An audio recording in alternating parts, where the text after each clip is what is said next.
എന്താണ് കോഴിക്കറിയാ. ഓഹോ. എന്താ? അല്ല, എന്നൊക്കെ പ്രായമുള്ള കോഴിയാണല്ലോ, കഴിക്കുന്ന മുമ്പ് ഒന്ന് ബഹുമാനിച്ചേക്കാന്ന് വിചാരിച്ചു. എന്റെ കാശ് നശിപ്പിക്കാൻ വേണ്ടി മാത്രം പറിച്ചു വിട്ടിരിക്കാണോ തന്നെ? ഇനി വല്ലതും ഉണ്ടോടോ നക്കാൻ? തന്നെ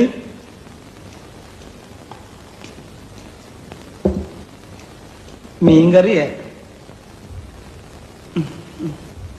ഒരു വടി കിട്ടുമോ? പിന്നെ വടി ഇവിടെ ഉണ്ട്. എന്തിനാ? ഇതിനെ ഒന്ന് കൊന്നു തിന്നാനാ. പുഴയെന്ന് പിടിച്ച് അതുപോലെ ഇട്ട് കൊണ്ടുവന്നിരിക്കല്ലേ. ഉപ്പുമില്ല, മുളകുമില്ല, ഒന്നുമില്ല. ഉപ്പ് ഞാൻ ഒരു പാത്രത്തിലൂടെ കൊണ്ടുവയ്ക്കാം. പാത്രത്തിലോ? എന്നാ താൻ കാര്യം ചെയ്യും, ഒരു 10-15 പാത്രം ഈ ടേബിളെ നിരത്തി വെച്ചിട്ട് ഉപ്പ്, മുളക്, ഉള്ളി, ജീരകം, കരുവേപ്പില എല്ലാം ഇട്ട് വെച്ചാല് ഞാൻ എന്റെ പരുവത്തിനടുത്ത് കഴിച്ചോളാം. ഇനി മേല ഞാൻ അങ്ങനെ ചെയ്യാം.